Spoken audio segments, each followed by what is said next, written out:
Saan na kaya yun? Aba. Parang ang dami mo yata ang pera ngayon. Nagbibilang-bilang ka pa dyan ah.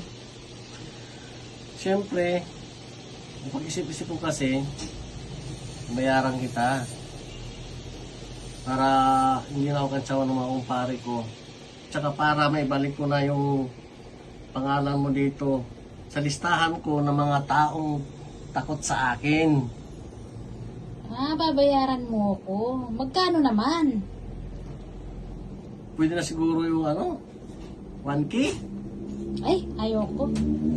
Pwede Babang na. bigayan yan eh. Pwede na. Ayoko. Ano ba yan? Ayoko. Last money ko na to. 2K. Ayoko. Ba yan? Rin.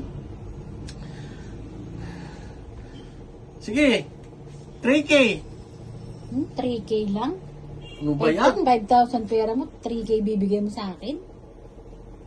Sige. Siguraduhin mo lang na papayag ka na.